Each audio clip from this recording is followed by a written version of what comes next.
तरफ से स्वयं मुख्यमंत्री महोदय उनका सम्मानित उन्हें कर रहे हैं। इस अवसर पर उनका बहुत बहुत आभार भी है उनके सहयोग के लिए और बहुत बहुत अभिनंदन भी है आज के इस अवसर पर। और हमारे एक विशिष्ट अतिथि करतल ध्वनि आप सबकी तरफ से इन सभी अतिथियों के लिए होनी चाहिए। आदरणीय सभी हमारे विशिष्ट अतिथि यहाँ पर पधारे हैं, उन सबका बहुत बहुत स्वागत, बहुत बहुत अभिनंदन है।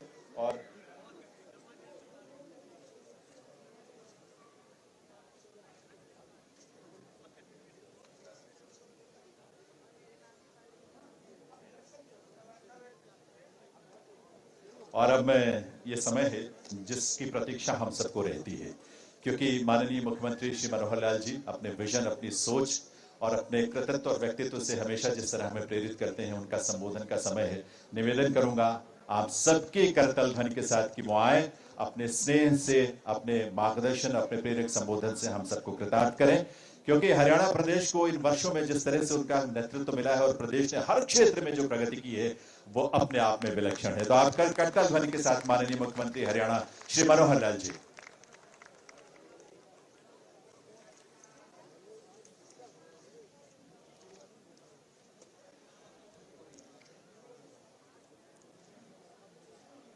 आज बहुत ही प्रसन्नता का विषय है कि भारत अंतर्राष्ट्रीय व्यापार मेला और हरियाणा की तरफ से सजाया गया ये हरियाणा पवेलियन, आज आप सब लोग यहाँ आए हैं। हमारे बीच में हमारे राज्यसभा के मेंबर पार्लियामेंट श्री रामचंद्र जी जांगड़ा और हमारे जो पैरा ओलंपिक्स के 2020 के जो विनर्स हैं उनमें से 4 साथी हमारे यहाँ आए हैं, श्री सुमित अंतल जी, श्री मनीष नरवाल जी, योगेश कथुनिया जी और सिंह राजधाना जी। साथ हमारा जो डिपार्टमेंट है, मैडम जी अनुपमा जो इस सारे विभाग को देख रही हैं, Shri D Suresh ji, Sophia madam, उपस्थित सभी हमारे आज इस हरियाणा मंडप में पधारे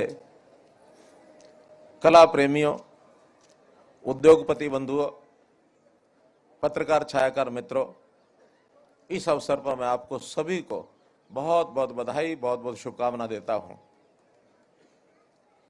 आज हरियाणा दिवस है यहाँ, क्योंकि इस मंडप में, इस व्यापार मेला में सभी प्रदेशों को एक एक दिन का एक नियत समय तय किया जाता है जिस दिन उस प्रदेश का वो दिवस होता है।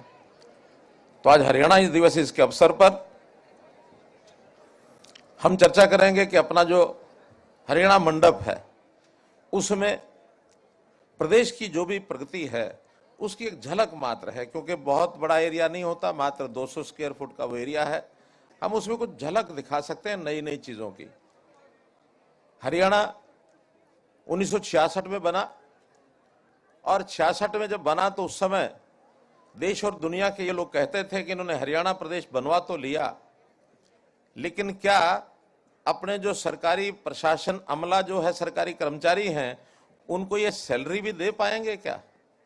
ये बहुत बड़ा क्वेश्चन मार्क उस समय लगा था, क्योंकि नए प्रदेश और इस क्षेत्र का जो पिछड़ापन था, जिसके कारण से हरियाणा के लोगों ने आंदोलन करके हरियाणा प्रदेश बनवाया था। कोई उद्योग नहीं था आज के प्रकार से, जैसे हमारा कृषि का एक विकसित स्वरूप है, ये नहीं था। हरियाणा में तो स्थिति ये थी, सूखा पड़ा हुआ था। हरियाणा की जनता को भी पेट भरने के लिए अनाज उस समय शायद ही पैदा होता होगा। पानी का बहुत संकट था, इंफ्रास्ट्रक्चर ना के बराबर था, उद्योग नहीं थे। हाँ, हमारे यहाँ के मेहनती लोग, चाहे वो किसान हो, मजदूर हो या कोई एंटरप्रेन्योरशिप करने का उसको अवसर मिले तो वो व्यक्ति हो, फिर यहाँ की मिट्टी, इस मिट्टी में जो जज्बा खेल का भरा हुआ था वो हमें विरासत में मिला। तो हम लोगों ने मेहनत करनी शुरू की और मेहनत करके आज स्थिति ऐसी है, आप सब लोग जानते हैं कि बहुत विषयों में आज हरियाणा देश के कई प्रदेशों को राह दिखा रहा है। पिछले दिनों में मोदी जी ने जो टिप्पणी की और उन्होंने कहा कि हरियाणा के अंदर ऐसी ऐसी योजनाएं बनती हैं जिन योजनाओं को दूसरे प्रदेश तो फॉलो करते ही हैं, कभी कभी केंद्र सरकार भी उन योजनाओं को फॉलो करता है, कभी कभी केंद्र सरकार भी करता है। मैं उदाहरण के रूप से बता सकता हूं आपको, जो लोग ग्रामीण पृष्ठभूमि के हैं उनको मालूम होगा कि गांव में एक लाल डोरा होता था, कुछ जगह भी है।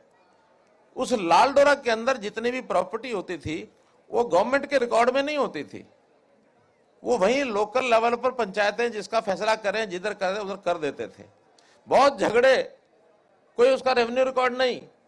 हमने कहा कि लाल डोरा आज भी क्यों बना हुआ, अंग्रेज के टाइम पर बना होगा, कोई कारण रहा होगा उसका, लेकिन आज हम लाल डोरा समाप्त करके सभी प्रॉपर्टीज की रजिस्ट्री कराएंगे और सबका रेवेन्यू रिकॉर्ड होगा, ताकि लोग अपनी उस प्रॉपर्टी के आधार पर कहीं लोन लेना लोन ले सकते हैं, ठीक से बेचना तो अच्छी कीमत पर बेच सकते हैं, या कोई सीना चौड़ा करके वो कहेगा कि हाँ इस प्रॉपर्टी का मैं मालिक हूं। उससे पहले मलकियत का कोई कागज नहीं होता था। और जब ने ये योजना बनाई, प्रधानमंत्री जी को इतनी पसंद आई कि उन्होंने स्वामित्व नाम से, हरियाणा ने तो 6 महीने पहले उसको लागू कर दिया था, बाद में प्रधानमंत्री जी ने पूरे देश में इसको लागू कर दिया। आज कई प्रदेशों ने उसको अडॉप्ट कर लिया है। तो एक उदाहरण बताया है। हमने ट्रांसफर पॉलिसी, जो एक उद्योग होता था, उसको समाप्त किया कि अब उद्योग नहीं चलेगा, ये इसमें ट्रांसपेरेंसी लाएंगे। ऑनलाइन ट्रांसफर पॉलिसी ये हमने बनाई। सबसे पहले उसमें जो लाभार्थी थे वो अध्यापक थे। 83,000 अध्यापक हमारे हरियाणा में हैं, और जब सर्वे हुआ उस पॉलिसी को लागू होने के बाद 93% ऑफ देम वो संतुष्ट हुए। उनका ये बहुत बढ़िया हो गया, अब हमको किसी के चक्कर नहीं काटने पड़ते कि मेरा ट्रांसफर यहां से वहां करा दो। जो उनकी सीनियरिटी के हिसाब से अपने आप अप्लाई करने के बाद और उनका ट्रांसफर हो जाता है। नौकरियां ये बिकती थी, पर्चियां चलती थी, नेताओं के इर्द गिर्द घूम करके और लोग नौकरियां प्राप्त करते थे। हमने कहा नहीं, इसका पैमाना होगा योग्यता, मिशन मेरिट को रख करके कि जो ज्यादा अच्छा पढ़ा लिखा है, जिसकी मेरिट बनती है, नौकरी पहले उसको मिलेगी। हाँ, बेरोजगार किसी को नहीं छोड़ेंगे। जिसकी कम मेरिट होगी उसको भी तरह तरह के अवसर पैदा कराएंगे, उनको भी नौकरी देंगे। हमने परिवार पहचान पत्र लागू किया। इस परिवार पहचान पत्र का भी ये यूनिक एक कार्यक्रम है। न देश में किसी प्रांत ने इसको लागू किया है, न दुनिया में किसी देश ने लागू किया है, और अब उसके ऊपर लेख लिखे जा रहे हैं। ये कंसेप्ट, अभी तक तो आधार, ये हमारा एक इंडिविजुअल का, एक सिटीजन का आधार नंबर होता था, उसकी आईडी होती थी, लेकिन हमने फैमिली आईडी दी कि परिवार में जितने सदस्य हैं सबका डाटा होना चाहिए। कितने उसमें से पढ़ते हैं, कितने उसमें काम करते हैं, कितने छोटे बच्चे हैं, कितने बुजुर्ग हैं, और उनकी क्या क्या काम, व्यवसाय क्या करते हैं, उनकी इनकम कितनी है, ताकि हम सरकारी योजनाएं ऐसी बना सकें जो डिजर्व करता है, जो सबसे आखिर में है, जो कमजोर है, उसको सहायता सरकार दे सके, उसके लिए योजनाएं बना सके। आखिर सरकार के सारे जितने भी साधन होते हैं, उसके ऊपर पहला अधिकार जो कमजोर व्यक्ति है, जो पीछे रह गया, जो गरीब है, उसका अधिकार पहला अधिकार है। इसलिए हमने योजना बनाकर, और मुख्यमंत्री अंत्योदय परिवार उत्थान योजना, इसके ऊपर काम चल रहा है। आने वाले 1 साल के अंदर अंदर हम 1 लाख ऐसे गरीब परिवारों को रोजगार के अवसर देंगे, जिनकी आय अगर 1 लाख से कम है तो उसको 2 लाख रुपया साल की आय हो जाए, ये गारंटी से उसको 1 लाख परिवारों को हम देने वाले हैं।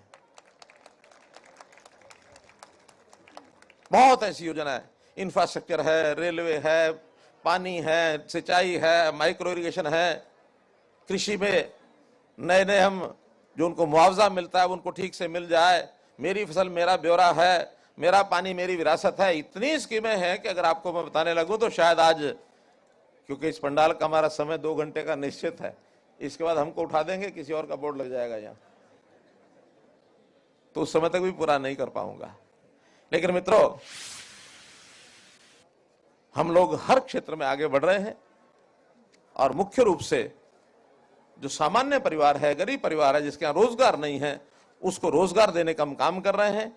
एक यूनिक बात हमने की, हमारी जो पंचायतें हैं उनको हमने पढ़ी लिखी पंचायतें, ऐसे ही नगरों में हमारे जनप्रतिनिधि हैं वो भी पढ़े लिखे होंगे।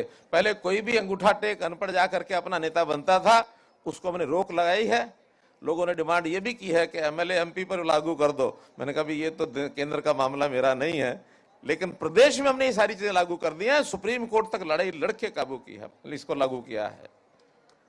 इसलिए कोई नई योजना, नया कोई हमारे पास एक गुड गवर्नेंस का या ईज ऑफ लिविंग का कोई अच्छा पैमाना सुझाव के रूप में आता, उसको हम लागू करते हैं। इसलिए हर क्षेत्र में आगे बढ़ रहे हैं आपके सुझाव से, आपके सहयोग से, क्योंकि सहयोग सबका चाहिए। प्रधानमंत्री जी ने कहा सबका साथ, सबका विकास, सबका विश्वास, सबका प्रयास। अगर प्रयास सब नहीं करेंगे तो भी आगे नहीं बढ़ सकते। इसलिए आप सबके प्रयास भी चाहिए, आपका सहयोग भी चाहिए, सबका विकास होगा। आपका बहुत बहुत शुभकामना, आपको बहुत बहुत बधाई।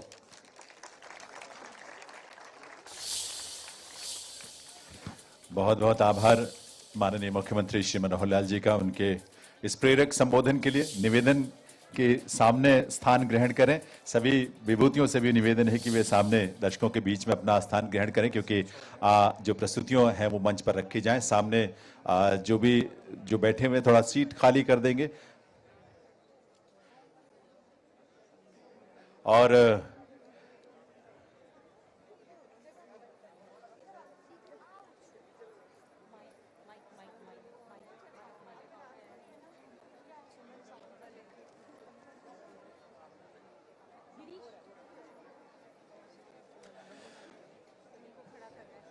देव्य सज्जनों, इस प्रेरक संबोधन में विकास के तमाम जो चर्चाएं हुई हैं वो हम सब का उत्साहवर्धन करती हैं। और इस उत्साह से जिस तरह माननीय मुख्यमंत्री महोदय ने स्वयं कहा कि उनके जो प्रयास प्रदेश में होते हैं, उनकी जो पहल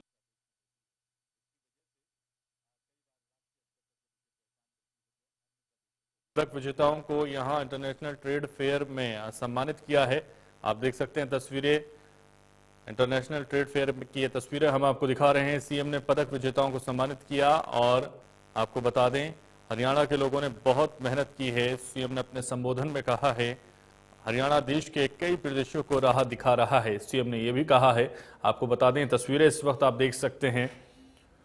तो हमने लाल डोरा को खत्म किया, मुख्यमंत्री ने साफ तौर पर अपने संबोधन में कहा है। सीएम ने पदक विजेताओं को सम्मानित किया है। इंटरनेशनल ट्रेड फेयर की तस्वीरें हम आपको सीधा दिखा रहे हैं, लाइव तस्वीरें आप देख रहे हैं। सीएम ने पदक विजेताओं को सम्मानित किया है। तो सीएम के संबोधन की तमाम सुर्खियां हमने दिखाई। जिस तरह से सीएम ने अपने संबोधन में बहुत कुछ कहा है। हम लाल डोरा को खत्म करेंगे, सीएम ने कहा है। जो लाल डोरा जमीनें होती थी उनको लेकर जो विवाद होता था, अब उनको खत्म किया जाएगा। रेवेन्यू आएगा उससे और पूरा रिकॉर्ड उनका हमारे पास दर्ज होगा, यानी सरकार के पास होगा। और मुख्यमंत्री ने यह भी कहा है कि जो लाल डोरा जमीन पहले होती थी अंग्रेजों के दौर में, वो नीति अब खत्म की जाएगी और पूरी तरह से वो सरकार के पास रजिस्टर्ड जमीन होगी। मालिक उसको खुलकर कह सकता है कि वो हमारी जमीन है और उसको मैं बेच रहा हूं, और बड़े दामों में वो बेच सकेंगे। तो लाल डोरा पूरी तरह से खत्म किया जाएगा, ऐसा मुख्यमंत्री ने अपने संबोधन में कहा। सीएम ने पदक विजेताओं को यहां सम्मानित भी किया। और आपको बता दें, इंटरनेशनल ट्रेड फेयर की तस्वीरें हम आपको दिखा रहे हैं। सीएम ने जो पदक विजेताओं को सम्मानित किया है वो तस्वीरें हमने आपको दिखाई। मुख्यमंत्री के संबोधन हमने आपको दिखाया। तो हरियाणा राज्य दिवस समारोह 2021 में पहुंचे थे मुख्यमंत्री, और सभी तस्वीरें इंडिया न्यूज ने आप तक पहुंचाई। हम लाल डोरा को खत्म करेंगे, सीएम ने यह साफ तौर पर कहा। लाल डोरा को खत्म करने की योजना प्रधानमंत्री को पसंद आई है, तो प्रधानमंत्री ने यह पसंद की है, उन्होंने ये भी कहा है। और साफ तौर पर मुख्यमंत्री ने कई चीजों को लेकर अपने संबोधन में बताया कि इस तरह से अब जो है प्रदेश आगे बढ़ रहा है। प्रदेश कई प्रदेशों को राह दिखा रहा है। और हरियाणा राज्य दिवस समारोह 2021 का एक कार्यक्रम था जिसमें मुख्यमंत्री पहुंचे थे। तो हरियाणा के लोगों ने बहुत मेहनत की है, हरियाणा की तारीफ करते हुए वो नजर आए। हरियाणा को लेकर अपनी जो सोच है वो यहाँ उन्होंने रखी। नौकरियों में पर्ची खर्ची का खेल भी खत्म किया है, बंद किया है। मेरिट के आधार पर